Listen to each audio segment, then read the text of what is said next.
Actu Suite, toujours en partenariat avec la ville de Metz. On continue à parler de cette exposition aux archives municipales, sous-titrée Chronique de l'invisible.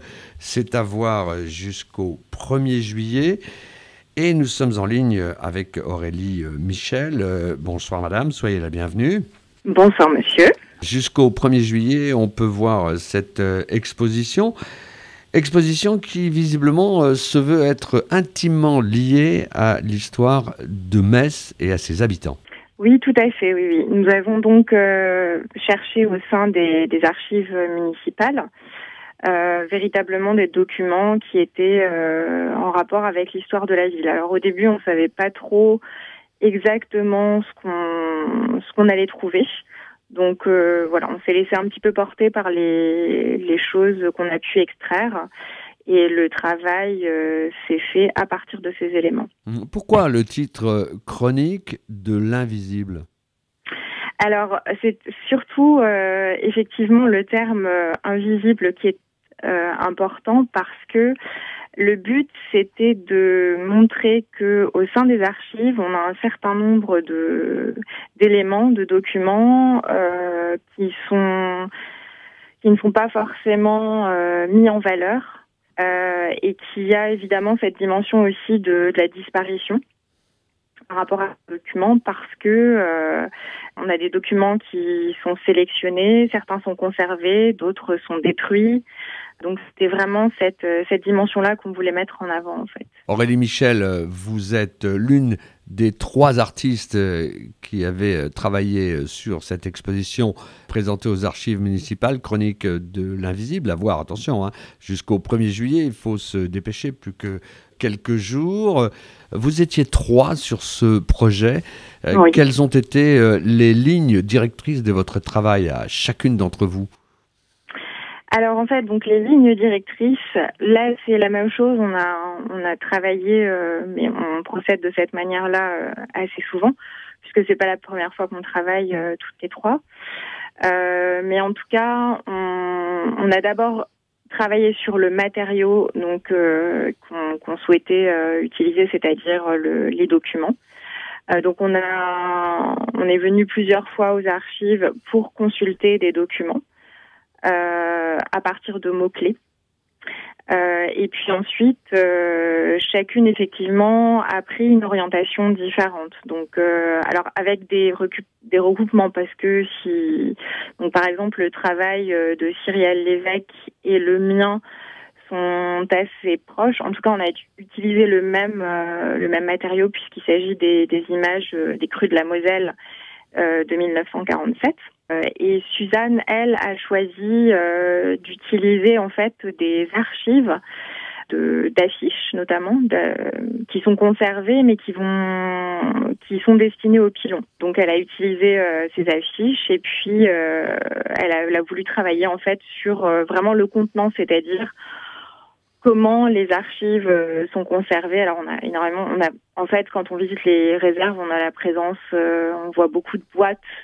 On sait que les documents sont à l'intérieur, mais il y a une sorte d'accumulation comme ça de ces éléments de conservation. Et du coup, elle a travaillé vraiment là-dessus, à partir de ces affiches. Est-ce que, avant de vous lancer, bien sûr, dans cette exposition présentée aux archives municipales jusqu'au 1er juillet, vous connaissiez le fonctionnement, enfin, évidemment, vous connaissiez les archives municipales, mais est-ce que vous aviez déjà travaillé sur ce type de problématiques ?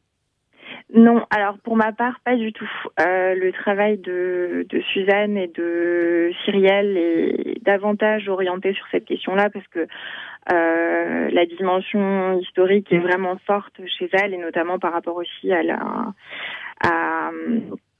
l'histoire locale.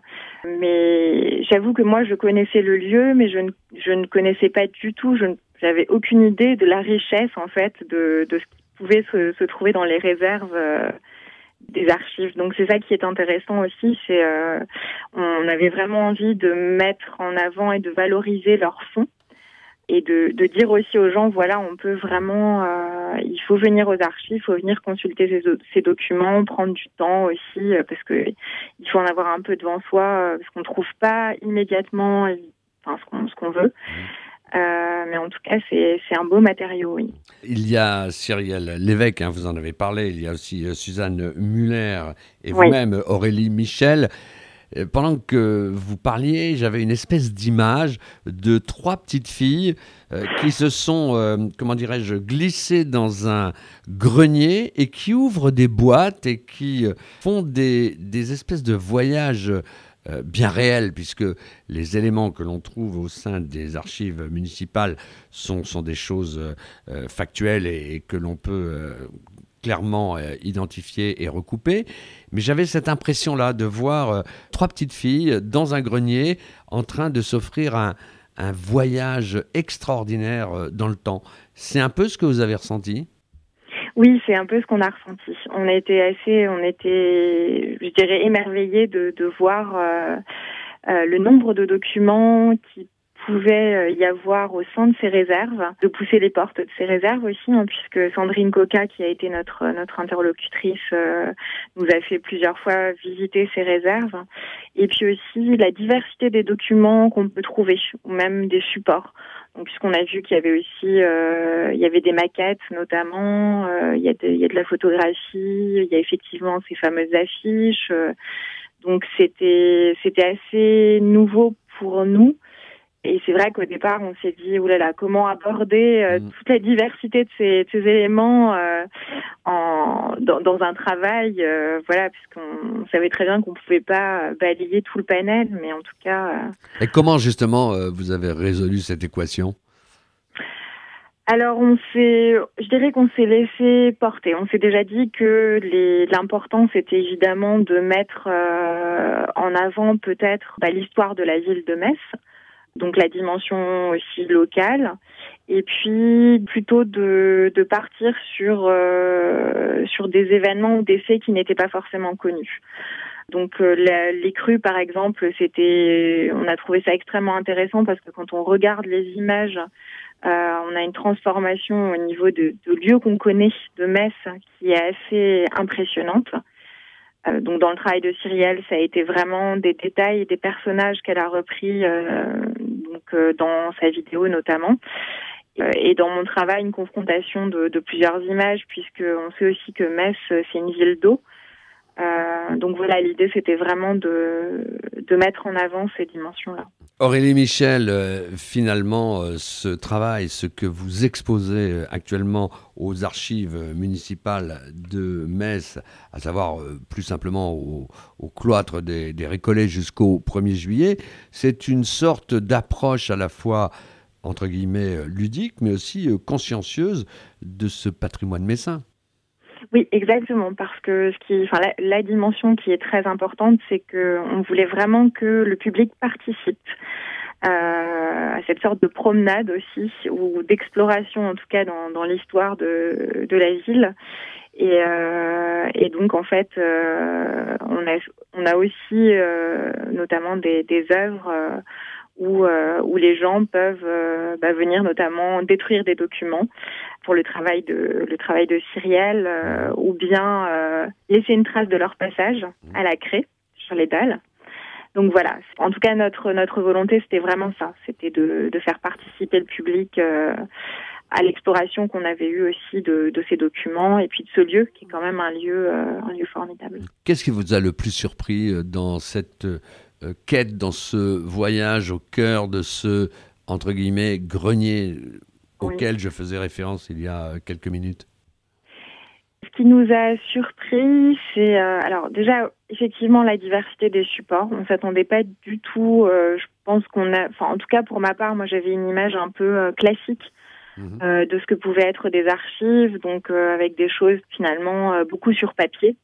J'imaginais pas par exemple qu'il pouvait y avoir la présence de maquettes ou d'autres éléments plus en volume en fait.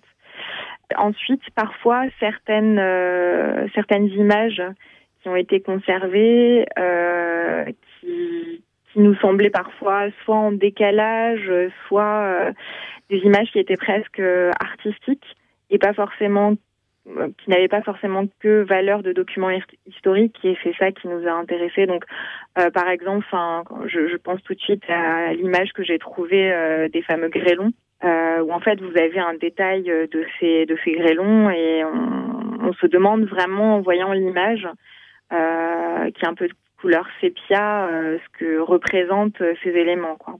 Et donc, on peut se dire, est-ce que c'est de l'imaginaire ou est-ce que ça s'est réellement produit? Est-ce que ces grêlons sont réellement tombés sur la ville de Metz, hein, en quelque sorte, hein, Oui. si je résume votre pensée? Oui, oui, exactement. Je pense qu'on peut vraiment tisser une histoire autour de l'image qu'on voit. Et c'est ça aussi qui est intéressant, c'est que à la fois il y a les faits historiques, ce qui s'est passé, et la pratique artistique permet aussi de tisser ses propres éléments de narration par rapport à ce qu'on donne à voir. Aurélie Michel, vous avez aimé travailler comme ça en pôle à trois sur ces chroniques de l'invisible? Oui, alors c'est un travail déjà vraiment qui, le partage avec Cyrielle Lévesque et Suzanne Muller qui est extrêmement riche. Je dirais une émulation aussi qui se met en place et qui est beaucoup plus intéressante que de travailler seul, notamment autour de cette thématique. Et puis aussi avec en tout cas l'équipe des archives qui a été vraiment formidable, qui nous a accueillis, qui a suivi notre projet et qui ne nous a rien interdit. Aurélie Michel, un dernier mot avant de refermer Metz Actu en partenariat avec la ville de Metz. Vous avez des projets? On pourra voir votre travail dans quelques semaines, quelques temps, ici, sur la région? Alors, dans quelques temps, effectivement, on a une autre exposition qui est prévue donc à la Chapelle de la Miséricorde pour les Journées du patrimoine, donc les 17 et 18 septembre, et toujours toutes les 3, en fait. Donc, voilà. Vous ne vous quittez probablement... plus. Vous ne vous quittez plus. Non, on ne se quitte plus. On ne se quitte plus. Voilà. Très bien. Rappelez-nous les dates. Alors, les dates, ce sera donc les 17 et 18 septembre. Parfait. Voilà. Eh bien, écoutez, c'est noté. Merci à vous, Aurélie Michel, d'avoir pris le temps de nous parler de ces chroniques de l'invisible. À voir encore jusqu'au 1er juillet. C'est bien sûr aux archives municipales de Metz. Ça se trouve au sein du cloître des Récollets. C'est à voir du lundi au vendredi de 13h à 17h. Merci à vous d'avoir pris quelques minutes pour nous présenter cette exposition. On remercie également Élodie Marou qui a facilité cette rencontre. Nous, on se retrouve la semaine prochaine.